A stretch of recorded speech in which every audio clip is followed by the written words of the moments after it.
လုပ်ဖို့အကြံပေးပါတယ်ဒါပေမဲ့သတင်းဆိုးတွေကအဲ့ဒီမှာတင်မရက်တန့်ပါဘူးမာကောရဲ့အခန်းဖော်နှစ်ရောက်ဟာတခြားတိုက်ခန်းတစ်ခုကိုရှာတွေ့သွားပြီးတပတ်အတွင်းပြောင်းကြတော့မှဖြစ်တဲ့အတွက်သူမအနေနဲ့အခန်းဖော်အသစ်ရှာရမှာဒါမှမဟုတ်ရင်အင်္ဂါခကိုနှစ်ဆပေးရတော့မှာပါတတိကိုမွေးပြီးမာကောဟာကောလိပ်ကိုသွားပြီးမောက်ကိုသူ့ရဲ့သားနဲ့ပေးတွေ့ပါတယ်ဒါပေမဲ့အမှန်တိုင်းပြောရရင်ဒါဟာအဓိကအကြောင်းရင်းမဟုတ်ပါဘူးသူမအလုပ်ပြုတ်သွားပြီးနေစရာနေရာပါဆုံးရှုံးရမယ့်အနေရရှိနေတယ်လို့ပြောပြပြီးဒေါ်လာ3သူညတောင်းဆိုလိုက်ပါတယ်ဒါဟာချင်းချောင်းငွေညစ်တာဆိုတာကိုလည်းသူမမဖုံးကွယ်ပါဘူးနောက်ပိုင်းမှာဘိုဒီကိုကြန့်ရှိနေတဲ့တူဦးလေးတော့အခန်းဖော်စူစီနဲ့ထားခဲ့ပြီးမာကောဟာသူမအမေနဲ့ကင်နီတို့နဲ့အတူစားတောက်ဆိုင်ကိုသွားပါတယ်နောက်ဆုံးတော့သူတို့တွေ့ဆုံကြပါဗျမာကောဟာအမည်မသိနံပါတ်တစ်ခုကဖုန်းခေါ်လာတာကြောင့်အာယုံလွတ်သွားပါတယ်ဒါဟာမတ်ဖီယမိခင်အဲလစ်ဘတ်ကပဲဖြစ်ပြီးမတ်ကမာကောရဲ့ဆက်သွယ်ရန်အချက်လက်အားလုံးကိုသူ့အမေကိုပေးလိုက်တာပါအဲလစ်ဘတ်ဟာဖြစ်ပျက်နေတဲ့အခြေအနေတွေအထူးသဖြင့်ငွေညစ်ဖို့ကြိုးစားတဲ့ကိစ္စကိုဆွေးနွေးဖို့မာကောနဲ့တွေ့ချင်နေတာပါမာကောဟာဘာတွေဖြစ်နေမှန်းနားမလည်တော့ပဲဒါဟာပြက်လုံးစုတစ်ခုလိုခံစားနေရပါတယ်သူမစိတ်ကိုထိန်းပြီးစပွဲကိုပြန်သွားရပါတယ်ကင်နီကသူဟာသူ့ဖះเจ้าရဲ့ဥက္ကဋ္ဌဖြစ်ပြီးလူငယ်တွေနဲ့အလုပ်လုပ်တယ်လို့ပြောပါတယ်ရှန်နွန်ဟာကင်နီကသူမကိုလက်ထပ်ခွင့်တောင်းလိုက်မယ်လို့တခါမှမမျှော်လင့်ထားတဲ့အတွက်သူကမာကောကိုသူမရဲ့သဘောတူညီချက်ရဖို့ဖိတ်ခဲ့တာပါရှန်နွန်ကတော့ဟုတ်ကဲ့လို့ဖြေလိုက်ပါတယ်မနေ့ပြန်မှာမတ်ရဲ့အမေနဲ့တွေ့ရမှာဖြစ်လို့မာကောဟာအရန်ရင်ခုန်နေပါတယ်ကော့စပလီဝါဒနာပါတဲ့ဆူစီကတော့ဘယ်သူမှမဆိုဘယ်လိုခန့်ကဏ္ဍမှာမဆိုပါဝင်နိုင်တယ်လို့ပြောပြီးမာကောကိုအဲ့ဒီအချက်ကိုသုံးဖို့အကြံပေးပါတယ်ရုတ်တရက်တကားခောက်တန်ကြားလိုက်ရတဲ့အခါဒီလိုအချိန်မတော်ကြီးမှာဘယ်သူလာမလဲဆိုတာမာကောမတွေးနိုင်ပါဘူးတကားဝမှာသူမရဲ့ဖခင်ကိုမြင်လိုက်ရတဲ့အခါသူမအံ့အားသင့်ပြီးစကားမထွက်နိုင်အောင်ဖြစ်သွားပါတယ်ဂျင်းစ်ကသူ့ပြန်လဲထူထောင်ရေးစင်တာမှာရှိနေခဲ့ပြီးတိလိုက်တာနဲ့ချက်ချင်းလာခဲ့တာလို့ရှင်းပြကသူတို့ဖတ်လိုက်ကြပါတယ်ဆူစီဟာဂျင်းစ်ကိုကြောင်းပြီးကြည့်နေပါတယ်ကော့စပလီပြင်သူမဟာနဘန်းကိုလည်းဝါသနာပါပြီးသူ့ရဲ့ပြိသက်ကြီးစားဖြစ်နေလို့ပါမာကောဟာအခြေအနေတွေကတကယ်ပဲထူးဆန်းနေတဲ့အတွက်ဂျင်းစ်မီလက်ကသူမအဖေဖြစ်ကြောင်းတခါမှမပြောခဲ့ပါဘူးဂျစ်မှာလောလောဆယ်ပတ်စံအများကြီးမရှိသေးပေမဲ့သူရှိသမျှအကုန်လုံးကိုမာကောကိုပေးလိုက်ပါတယ်သူ့မြေလေးကိုပထမဆုံးအကြိမ်လက်ထဲမှာပွေ့ချထားရင်ဒီလူကြီးဟာထူးခြားတဲ့ကျင်နာတနာမှုတွေကိုခံစားလိုက်ရပါတယ်ဂျစ်မှာသွားစရာနေရာလည်းမရှိသေးတာကြောင့်မာကောကသူမရဲ့ဖခင်ကိုဒီမှာပဲတညအိပ်ဖို့အကြံပြုပြီးစူစီလည်းလုံးဝသဘောတူပါတယ်မာကောဟာအလုပ်အင်တာဗျူးရောအဲလစ်ဘတ်နဲ့တွေ့ဆုံပွဲကိုပါသွားနိုင်ဖို့မနေ့စောစောနိုးလာပါတယ်စိတ်လှုပ်ရှားနေတဲ့ဆူစီကဂျင်းစ်ဟာသူမရဲ့အားကြရသူဖြစ်ကြောင်းဝန်ခံပါတယ်အဲ့ဒီလူကြီးကလည်းမာကောအလုပ်ကိစ္စတွေသွားနေတော့ဘိုဒီကိုကြည့်ပေးထားမယ်လို့ကန့်လန့်တဲ့အခါသူမကဒါဟာအဖွဲလိုက်လှုပ်ဆောင်မှုပဲလို့ပြောပြီးထွက်သွားပါတယ်မာကောဟာအလုပ်အင်တာဗျူးကိုတားဖြစ်သူနဲ့အတူသွားခဲ့တာကြောင့်အလုပ်ရတာနဲ့ကလေးထင်းကြောင့်မှထားပါမယ်လို့ကတိပေးပေမဲ့ညှင်းပယ်ခံလိုက်ရပါတယ်ဒါကိုမာကောဟာမအံ့ဩပါဘူးသူမဟာဩဇာအာဏာရှိပုံရပြီးရှိနေတယောက်ငှားထားပြီးဖြစ်တဲ့အဲလစ်ဘတ်ဂါဘယ်နဲ့တွေ့ပါတယ်အဲလစ်ဘတ်ကသဘောတူညီချက်တစ်ခုကန့်လန့်ပါတယ်မာကောအနေနဲ့မတ်ရဲ့ဘဝထဲကနေထွက်သွားပြီးဘာတောင်းဆိုမှုမှမလုပ်ဖို့ဖြစ်ပြီးသူတို့ကတော့ဘိုဒီရဲ့ယုံကြည်မှုရန်ပုံငွေတဲကိုဒေါ်လာ90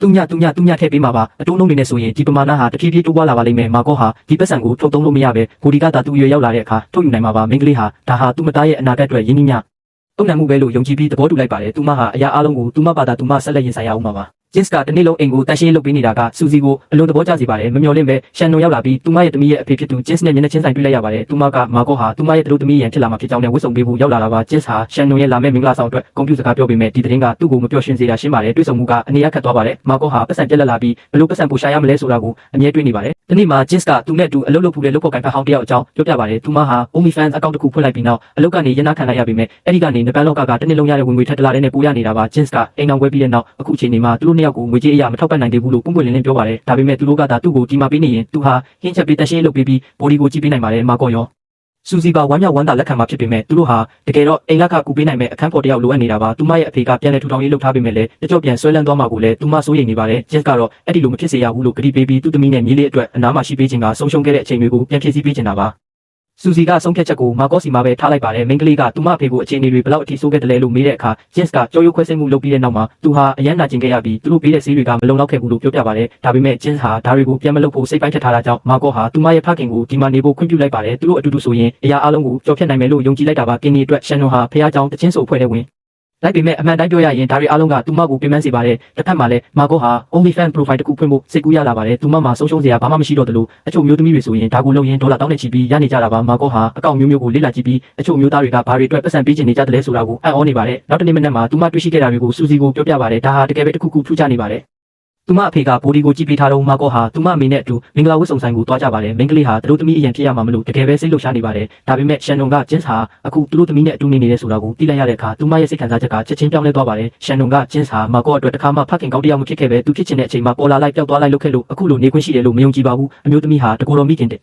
ရောက်ခဲ့ရတာဘယ်လောက်ခက်ခဲတယ်လဲဆိုတာကိုကိုယ်တိုင်သိတယ်လို့မာကောအတွက်အခြေအနေတွေကဒီလိုဖြစ်မလာခဲ့ရင်ကောင်းပါပဲလို့စိတ်မကောင်းဖြစ်နေပါတယ်အမေနဲ့သမီးအခြေတင်ဖြစ်ကြစဉ်မှာဘက်ကစီကဖုန်းခေါ်ဆိုမှုကြောင့်အခြေအနေကပိုဆိုးသွားပါတယ်ဘက်ကမာကောကိုသူမဘဝအခြေမကျမချင်းဘော်ဒီကိုမွေးစားမိသားစုတစ်ခုစီမှာအထားဖို့အကြံပေးပါတယ်မာကောဟာသူမတငယ်ချင်းကဘလို့များဒီလိုပြောနိုင်ရတယ်လဲဆိုတာကိုနားမလည်နိုင်ပါဘူးဘက်ကဘော်ဒီဟာတည်ငြိမ်တဲ့မိခင်တယောက်လိုအပ်တယ်လို့ပြောပြီးမာကောဟာအိမ်အောင်ရှိယောက်ျားတယောက်နဲ့ပတ်သက်ခဲ့တဲ့ကဒါရီအားလုံးဟာသူမရဲ့အဖြစ်ပဲလို့ဆိုပါတယ်စိတ်လှုပ်ရှားသွားတဲ့မာကောဟာသူမရဲ့ဖုန်းကိုအိမ်သားထဲလွှင့်ပစ်လိုက်ပါတယ် ကံကောင်းစွာနဲ့ပဲ Jins ကဖုန်းကိုဆယ်ယူနိုင်ခဲ့ပါတယ်ရှန်နွန်ဟာသူမသမီးကိုပြောခဲ့တဲ့စကားတွေအတွက်လာရောက်တောင်းပန်ပြီး Jins နဲ့ပုံပွင့်လင်းလင်းစကားပြောဖို့ရောက်လာပါတယ်သူမက Jins ဒီမှာရှိနေတာကိုမကြိုက်ပါဘူးသူဘာပဲလုပ်လို့ကလေးတယောက်ကိုတယောက်တည်းပြုစုပြောထောင်ရတာဘယ်လိုလဲဆိုတာသူဘယ်တော့မှသိမှာမဟုတ်ဘူးလို့ဆိုပါတယ်ဘာလို့လဲဆိုတော့အဲ့ဒီဝင်ထုတ်ဝင်ပိုးတွေအားလုံးကရှန်နွန်ရဲ့ပခုံးပေါ်မှာပဲရှိခဲ့လို့ပါ Jins ဟာတာဝန်ယူမှုဆိုတဲ့အတိတ်ပဲကိုဘယ်တော့မှနားမလည်ခဲ့ပဲအမြအဲ့ဒါတကူကောင်းဆန်ခဲ့ပါတယ်ဒါတွေအားလုံးကြားကပဲမာကောဟာသူမဖေဘက်ကရက်တီပေးပြီးသူ့ကိုအခွင့်အရေးတစ်ခုပေးချင်နေပါတယ် Jins ကသူဟာဒါနဲ့မထိုက်တန်ဘူးဆိုတာကိုနားလည်ပေမဲ့သူ့ရဲ့သမီးနဲ့မြေးလေးကသူ့ကိုဂုဏ်ယူနိုင်မှုသူတက်နိုင်တဲ့မြအရာအားလုံးလုပ်ချင်နေပါတ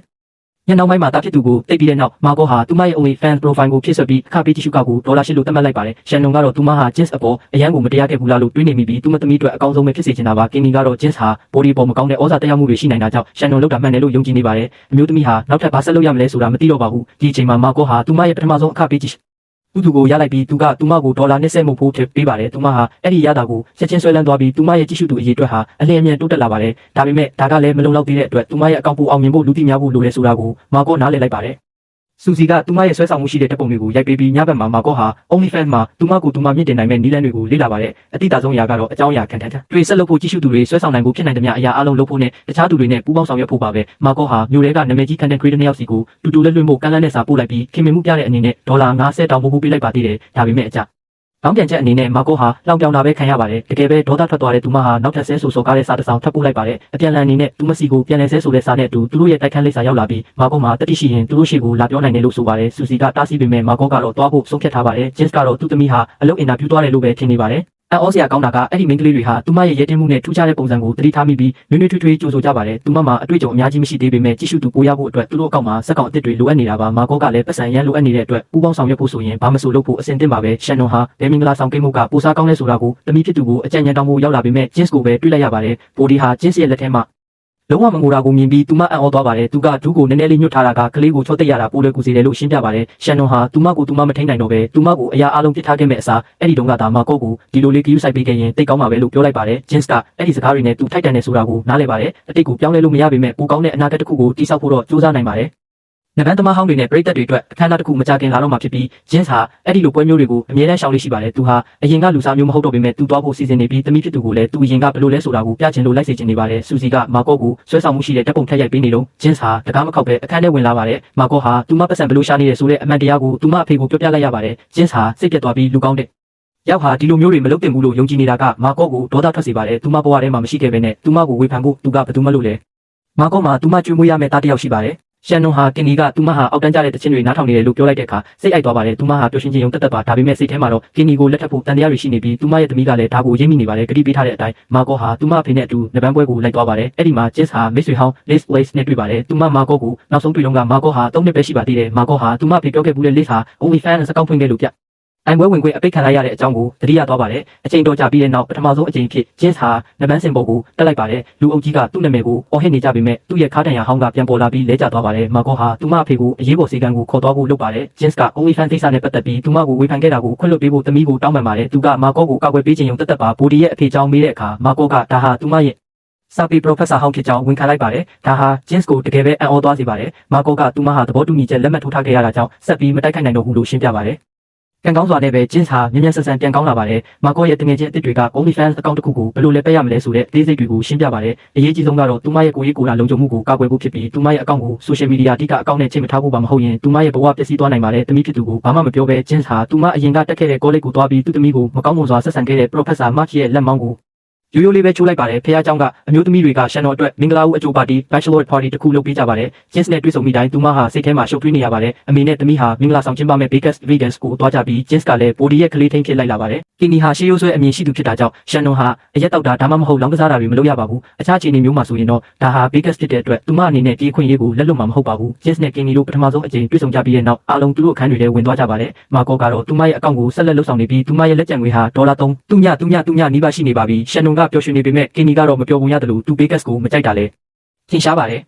ဒါအပြင်သူကအခမ်းအနားအတွက်သူ့ရဲ့နက်ကတိုင်ကိုယူလာဖို့မေ့သွားခဲ့ပါတယ်တကယ်လို့ရှန်နွန်ကသူ့နဲ့တူနက်ကတိုင်တစ်သွားဝယ်ပြီးရင်သူမရဲ့လက်သေးအလှပြင်ဖို့အချိန်မီမှာမဟုတ်ပါဘူးမာကော့ကသူမမေကူစားကင်နီနဲ့လိုက်သွားဖို့ကမ်းလှမ်းပါတယ်တကယ်တော့သူမကလည်းသူမရဲ့အကောင့်အတွက်အချိန်ပေးချင်နေတာပါဒါပေမဲ့ဒါကကင်နီနဲ့မာကော့တို့အချင်းချင်းပိုတိကျွမ်းလာဖို့အခွင့်အရေးဖြစ်စေပါတယ်သူကသူမမေကူဘယ်လောက်ချစ်ကြောင်းနဲ့ရှန်နွန်နဲ့တွေ့ပြီးတဲ့နောက်မှာသူဟာကမ္ဘာပေါ်မှာအပျော်ဆုံးလူဖြစ်လာရတယ်လို့ပြောပါတယ် သူတို့၃ယောက်အတူတူညစာစားကြပါတယ်ကင်နီကအရက်ကိုသဘောမတူတာကြောင့်သူတို့အဲကိုဟောမပါတဲ့ Final Color တွေမှာတောက်ကြပါတယ်တညလုံးကင်နီကသူ့ဖျားသခင်ကိုဘလောက်အလုပ်ကျွေးပြနေရကြောင်းနဲ့သူတို့မိသားစုရဲ့အစိပ်ပိုင်းဖြစ်လာရလို့ဘလောက်ဝမ်းသာကြောင်းပဲပြောနေပါတယ်ရှန်နွန်ကတော့တခုခုမှားယွင်းသွားမှစိုးရိမ်ပြီးတိတိတတ်တာစိတ်လှုပ်ရှားနေတယ်လို့သူရှိမှသူမစိတ်ကိုရှော့မထားနိုင်ပါဘူးကင်နီအိပ်ပျော်သွားတဲ့အခါရှန်နွန်ကမာကောနဲ့ဂျင်းစ်ကိုပါတခုကိုသွားပြီးတကယ်ပြောတော့